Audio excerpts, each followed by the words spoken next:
Hello, I'm Dr. Hulsebus, chiropractor. Every week we come on and we do our little podcast here on a question that we were asked, and we call it Ask the Chiropractor. When someone has a question about chiropractic, I always recommend you ask a chiropractor, because only a chiropractor truly knows whether or not chiropractic can help or not. So, a lot of times when you hear about chiropractic, a lot of people's first impulse is to think about lower back pain. Hey, I went to the chiropractor, I had lower back pain, or you know someone who went to the chiropractor because of lower back issues. And lower back issues are a major number one reason why people find themselves disabled or chronic health care problems. And chiropractic is doing great things for lower back issues. But today I want to talk about the second most common reason you maybe heard someone go to the chiropractor, and that's ongoing neck pain. I have neck pain, I can't turn my head, I have acute pain right here in the base of my neck, I have this agonizing pain back here. We hear it all the time. Now, the other thing this can contribute to is headaches. You've heard people go to the chiropractor a lot. Well, a lot of times people with neck pain also have headaches, and vice versa, people with headaches have neck pain. So even though these are technically grouped into two different sections, as chiropractors we kind of view it as one, because the neck and the headaches are so much related that a lot of times we find issues that can create neck pain or headaches. A lot of times we'll put up your x-rays and we'll ask you, I bet you have really bad neck pain, or I bet you've suffered from headaches over the years. And so I think headaches is like number 4 reason for disability and people missing work, and like neck pain is like 5 or 6. But if you add them together, the lower back pain and neck issues are hand in hand, number 1 reason for disabilities and healthcare problems that fatigue us or plague us in our society. So chiropractors, we do a lot with necks, just like we do a lot of lower back. Chiropractic adjustments to the neck have been going on since the beginning of chiropractic. Actually, that's one of the first adjustments that was ever given. But a lot of people want to know, I go in and get my neck done. I know my neck hurts like crazy. What's the chiropractor going to do? Well, our clinic has been open since 1949. And so we've seen a lot of different things over the years. We've had lots of clinical experience, just being that we're almost 70 years old, 75 years old. And one of the interesting things that we found that my grandpa taught my dad taught me, is that when you go to adjust the neck, one of the number 1 areas you have to look at is the thoracic spine. Now, the thoracic spine is where your ribs are. Some people used to call them dorsal spine, but it's where your 12 ribs are, your 12th thoracic spine. And today we've learned is that the neck muscles themselves come down and they go all the way down to about the 5th thoracic, all the way down, almost halfway down the entire thoracic spine. And so when you come see the chiropractor and your neck hurts really bad, it's really tense, how do we first get relief? Well, a lot of times we just get relief by adjusting the thoracic spine. I've had some patients that don't even adjust their neck the first 2 or 3 days because, you can't turn your head. It's hard for me to go in there and force it to move and cause all kinds of agonizing pain. We go up in the upper back area. We free up the upper back. And then by freeing up the upper back, now we've freed up a ton of the neck muscles. And all of a sudden you're starting, I'm starting to move a little bit better. I'm feeling a little bit better. And we didn't even get to the neck yet. And so we found out that there's a major correlation. This got published here just February 27th, 2023, talking about the effectiveness of thoracic spine work and managing neck issues.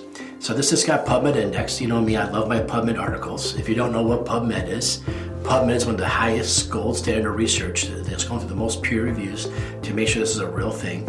So this is a systematic review of the meta-analysis of randomized controlled trials, meaning that the authors took a whole bunch of different studies and they put them all together. They found these studies to see what's going on, what's the correlation here. And they figured out there's a huge success rate when you get your upper back adjusted to go along with your neck pain.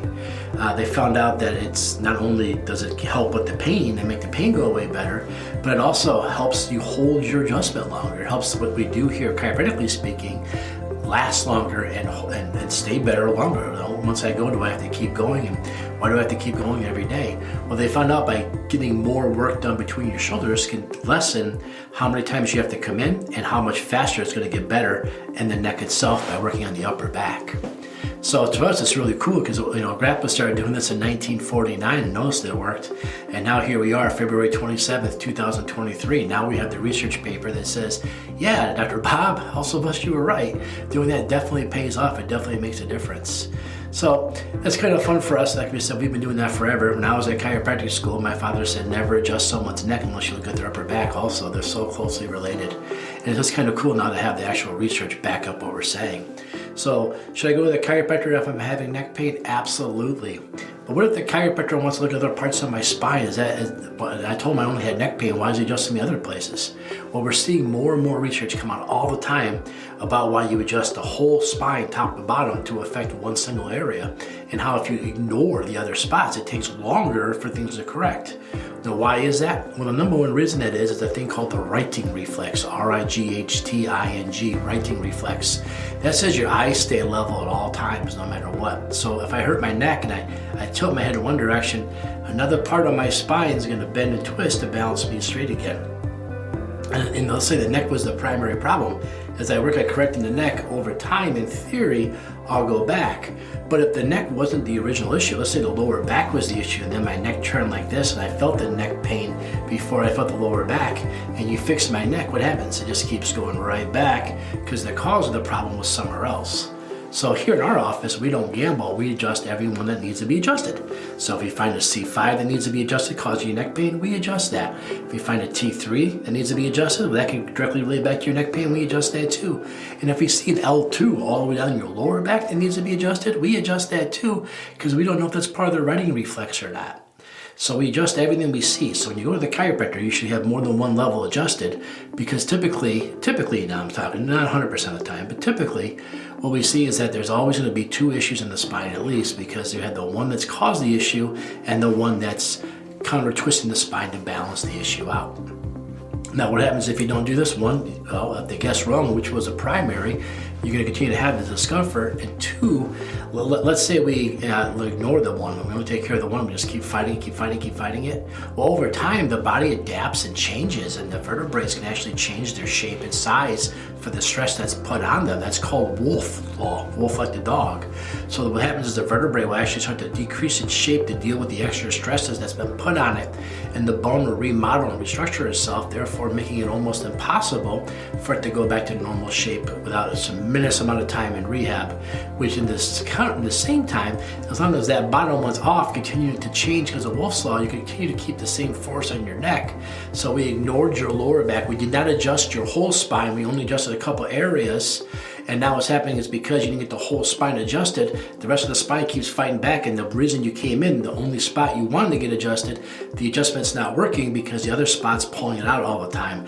This is why we have to adjust everything. When I have a patient that comes tells me, hey, I only want you to adjust here and here, don't look anywhere else, I just basically tell them, I'll do that, right? I'll do that, but don't ever tell someone chiropractic doesn't work because you didn't give chiropractic a chance to work because you cut it off short. So therefore, don't blame my profession or blame me as a chiropractor. Reality is we have to look at your entire back in order to fix problems, just the way the spine works.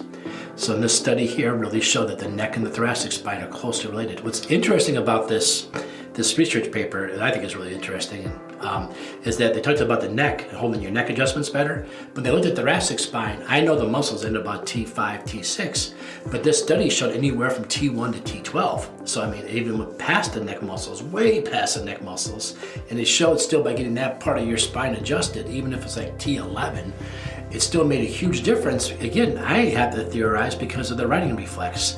You know, if I get a T11 off, my neck's going to go the other way to balance me off. Even though my upper thoracics, my T1 through 5 move good, if I left that T11 there, I'm going to keep having issues. So to me, it's a really interesting article about how the spine is very dynamic and all works in one giant thing together.